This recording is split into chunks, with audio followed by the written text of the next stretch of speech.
Welcome to the Hybrid Soul. My name is Spark, and this is Russell. During this chat today, we'd like to talk a little bit about how important your health is. You know, we've spoken about being impeccable with your words and how that really affects your life and the life that you're living. But what's even more important than the internal dialogue, what needs to happen before that actually is how you fuel your body. Because it's extremely difficult to foster, happy feelings and feelings of abundance and feelings of gratitude when you're poisoning your mind, unbeknownst to you, with harmful chemicals. Because basically everything that you put in your body is either attributing to your health and wellness, or it's attributing to a state of dis-ease. This was something I didn't know until I went down a rabbit hole of becoming very ill, and I became a searcher. And I have to tell you, for 10 years I was blown away at the information that I discovered on a daily basis about the food that I was eating. And that's what has basically gotten us to where we are today, where we are super conscious beings and very, what's the right word? Very cognitive of how we fuel our bodies. Right? When I met Russell, we were both unhealthy. I was probably more unhealthy mentally. I was physically I was good. Russell was probably more physically unhealthy, and by simply cleaning up his diet and fueling it right, it was amazing what happened. And it wasn't just a weight loss. It wasn't just a weight loss. No, it was a change. It was an overall change. So we talk about this lots of times.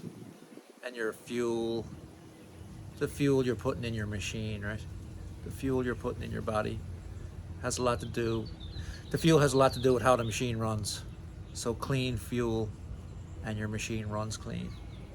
I didn't realize that, how deeply that ran until I started actually living differently. So what I did was basically, because you with your help, was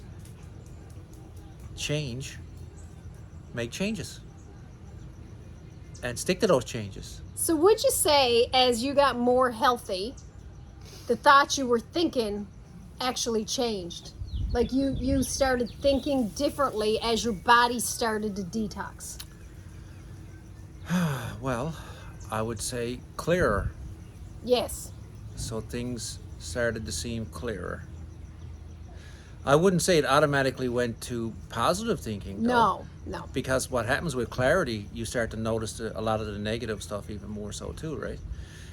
And you can also then get caught in that loop of regret, of not doing stuff sooner, or wasted time kind of mindsets, how much time you wasted and certain things, right? So definitely clarity. It brought more clarity. Definitely allows you to think clearer with the consuming better fuel. I'll just say fuel, because food is our fuel. I think one of the advantages we had, Russell, was that we were walking this journey together, because mentally we were both, in a tough place. And when you have a partner, because you can't see yourself, and we were just talking about that, you can't see yourself. So when somebody who loves you can actually say from a very loving place, like, listen, take a look at this and just look what you're doing. I mean, initially your ego will get flared up, but it allows you to be able to have a different perspective from outside yourself. Would you say that was helpful? I know it was for me.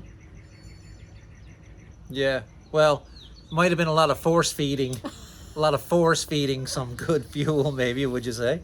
Well, I mean, it's the ego never likes to be it never likes to be pointed out that it's not a good thing. So yeah, for me, I mean, it when you would do that to me, oh my God, it was that. Do what though? Well, what I would compare it to is that basically like taking a mirror, but not a physical mirror, but just saying, hey, have a look at yourself, look at what you're doing. And I would get really angry. But then I would take a step back and think about it, because I mean, at the end of the day, we were both interested in evolving and becoming better. So then that means you have to shed a lot of those toxic behaviors and toxic patterns that we have been programmed and indoctrinated with. But that's not easy. So I think the advantage that we had is that we had each other to, you know, kind of show us where we were going wrong. I've got an idea what the issue was for What me was it? personally, because I don't think that you wanted to look into the mirror, right? Mm-mm. I really did. I wanted to look in that My mirror. ego didn't. My ego did. My ego wanted to, and I really did want to. I really wanted to. What I think my issue was who was holding the mirror was my problem. Because at times, the person that was holding the mirror, that was giving me a good look, was not the type of person that I liked holding the mirror. So as much as I wanted to do that internal work, and I wanted to be real. I didn't want to be a person just going around saying stuff and doing things and, you know, saying one thing and doing the opposite. But I think for me personally was, if the person that was holding the mirror was not doing it themselves, I refused. I had a hard time looking. I was still looking, but it was very difficult to look. So once I got past the person that's holding the mirror and just truly looked in that mirror and looked at my reflection and could see a bit clearer, once I accomplished that, that was awesome. Because I don't care who's holding the mirror. That makes no difference to me. I don't got no control over who holds it, because all you do is walk around in your neighborhood or your town or wherever you work or anywhere. Someone will show you a reflection of some of the stuff. Will show you a reflection of yourself. Yeah. So for me personally, like, I just give up. I don't even care who's holding the mirror, right? So I just, like Vanity Smurf going around holding the mirror yourself or something So like that. I want to go back though to the food, right? So what I will say is that you can't even really, it's very difficult to start doing that inner work when your mind can't think right. And it's very difficult to think right when you're full of toxins. Well, just think of your mind as a circuit board with all these neuron connections and all these electrical connections and stuff. And so if it is a circuit board, and it does act like a circuit board, and it does act like a computer, right? Well, then the computer has to be clean and working well and dust free and in a dry. It's got to be running a good program. But it's got to be in the right environment, or let's say corrosion gets into your. So just what you're saying though is exactly right.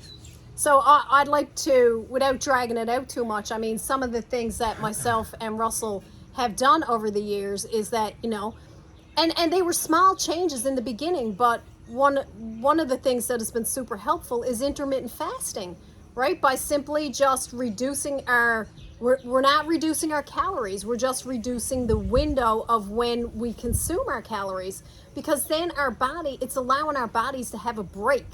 And you know, we did 18 and 6. The other thing too is we got into fasting. We would fast, you know, a day a week and then 3 days a month. And it's difficult. It's really hard, but I can't tell you how amazing you feel after a 3-day water fast. Like, it's mind-blowing. Russell even did a 6-day fast. Was it 6 days? 6. He renovated our house while he was fasting. But I think because fasting was such a huge part of our life that our bodies adapted to it. And like when we would get 12 hours into a fast, we would just have so much energy. And, you know, as being as conscious humans as we are, down here in Mexico, we stopped fasting for a little bit. And I was like, why are we doing that? We were still doing the intermittent, but we weren't doing the daily fast. So we've pulled that back in because it's very easy to slip out of some of those healthy habits, right? Because the world has been created.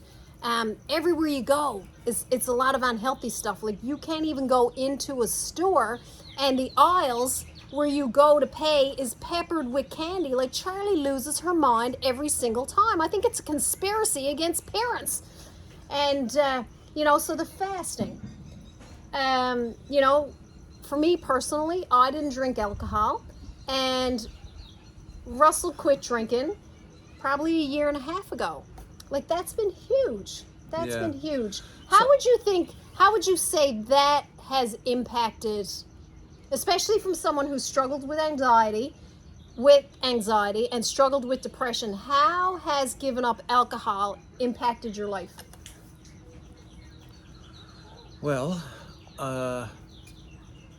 the depression, I guess, a lot of, well, I think this is well known, right? That alcohol can cause depression, right? Which are just what you got going on internally and chemically and stuff. That yeah, drinking actually causes depression or attributes to depression and stuff. So it was definitely not helping me. But I'll tell you this though. What we talked about this a little bit. So all you're after, let's say this. Let's say that stress is probably is the highest, one of the, if not the highest, but one of the highest contributors to people to bad health. And Yes. let's say depression, anxiety, all these kinds of things is stress, right?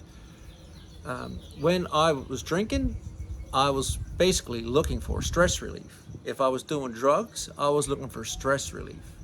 So what would happen was when you're younger, and that especially, is I'd get stress relief, right, for a little portion of time, and then it works, it really do work, right? It worked for its purposes. But then what happens is it reverses, and now it creates way more stress, and it causes a lot more problems. So there's a mental health fallout. There's a mental health fallout and all kinds of physical fallouts, right? Like your teeth might fall out if you're smoking crack, stuff like that. I'm just saying that what happens is that quick fix, that thing that was giving you relief from stress. So we all do it. Let's say most of the world, the Western world, do it on a weekly basis. You do something that you hate for most of your time. You're working at, I can't say hate, but something you don't really like, something that causes you stress. Let's say a lot of people, I don't want to say everybody, but a lot. It's always like and then there's little sections of stress relief, right? So for most people, they get their stress relief from Substances? well, I guess another way to say stress relief is you want to feel good for a little bit, right? Because no stress, you probably feel pretty good. So it would be substances. So it could be sugar, carbs. It could be your diet, right? I feel really good when I'm eating a chocolate cake, man. And, I'm feeling really good while I'm drinking a Pepsi or something or a Coca-Cola or whatever. That is just a person unconsciously, Wanting to feel better. maybe even consciously or unconsciously wanting to relieve stress, which is just trying to feel better. What we got into and what we started discovering and what we're more into is long-term stress relief. Oh, it's great. You can go like drink a bottle of tequila and feel relief of stress, but it caused so much other problems.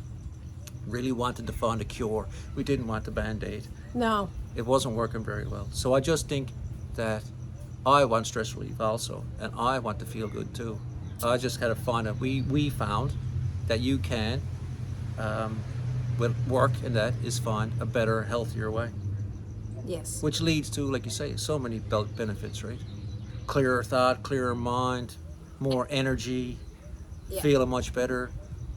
And what I would like to say is, guys, we've been on this journey 10 years, and we have experimented so much in so many different things, whether it be fasting, long-term fast, short-term fast, juicing, the keto diet. Like, we have experimented with so many things, all super healthy things, but nonetheless, so many different types of protocols to find out what works best for us, because What worked for us, yeah. everybody is different. Like, Russ is different than me. He can eat a lot more protein than I can. Like, my body loves being plant-based.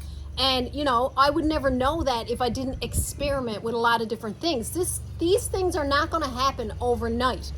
But in order for these things to happen, you have to be able to think about them in a logical way. And if your brain is polluted with toxins, unbeknownst to you, from a lot of the stuff that you're eating, it's very hard to even try to wrap your mind around how am I going to get healthy, right? How am I going to get healthy? And so I would say that the first step in anything you're going to do in your life has got to be the food. Food, yeah. Because paying attention. Your gut is your second brain. So if you were eating things that, you know, is making you feel like crap and is actually bringing your mood down, how are you going to be happy and excited about, you know, changing your lifestyle? I Yeah. don't think you can. So I'd also say this though, right? So you got someone that suffers from depression, anxiety, and things like that, but you're continuing to drink Yeah. alcohol. Or for me, I think I talked about this one time before with you, was caffeine, like too much caffeine and stuff added to my anxiety. And Yeah. so, but if you're a person that's, you know, suffering from depression and a person that's struggling with your health, and you're not choosing healthier choices, and if you're not able to put down those couple of beers a night or those drinks or whatever, and you're frustrated that things are not changing, well, that's kind of your decision there, right? You're like, You get to choose. you've decided Right? that probably it hasn't gotten bad enough yet, or you're not willing to change. And I totally agree with that, right? And I mean, I suffered for many years because I didn't want to change, because the things that I was doing were giving me a little bit of relief. But what happened was basically I reached a point where I got sick and tired of feeling sick and tired. Do you know what that is, actually? I just thought about this. You know what that is? It's because we heard this a few times from different things, and I'm seeing this a lot with finances and financial systems that are going on now, and everything in the world is that is a Ponzi scheme. If you are eating garbage to feel Yes. better for a little bit, or if you are drinking and stuff, but you got depression problems, but it makes you feel good a little bit, but then on the long term, so what happens is it's just like some kind of scheme that keeps feeding, and it's just going to run out. You're just going to run out. Yeah, you'll run yourself to the ground. Yeah. So what I would encourage you to do that is if you are interested in truly making changes, I truly believe that in order to even have positive dialogue, first we have to clean out our brain. We have to clean out our brain, clean out our body, and you know, when you have more energy, you're going to do more. When you can think more clear, you're going to go search for more answers, because that's basically what we evolved into, just becoming searchers in our life, right? It wasn't anything magic. We were just on a quest to feel the best that we could, and you know, be the, because I'm 50, Russell's 51, we have an 8-year-old, so we were just after being better, more energy, you know, better mental clarity, being able to make better decisions, and just be a better parent. So I mean, it all came about from just searching. So I would encourage you, if you are suffering, is take a little look at your lifestyle, the things you're eating, you know, things you're listening to, the stuff you're saying, but most importantly, start with your diet. Start with how you're fueling your body. Because the moment that your brain starts to clear the toxins and the toxins start to come out of your body, you start feeling better. What I will say is that if you're a person, you know, that do drink alcohol and do drugs and do eat a lot of fast food, there will be a detox period, right? And you're probably going to feel like crap for a month. And that's just the reality, right? And that's why a lot of people stop. They're like, oh my God, it's making me sick. Yeah, because the toxins are leaving your body and your body is starting to detox. And that's a shock. It's a shock to your system. We both went through it. Yep. I would say this though too. We talked about, I don't know if we said it in this chat or not, but talking about how your grocery store is your drugstore. Oh, it's your pharmacy. Yeah, that's the pharmacy that you're going into. Yeah, so we'll leave you with this today. As you head to the grocery store this week, in the back of your mind, know that you're picking up your prescription for this week, right? The things that you're eating are either attributing to health and wellness or dis-ease. It's that simple. And that's where I'll leave you to. Guys, what is more amazing, more powerful, and more beautiful than you? Absolutely nothing. Have an amazing day.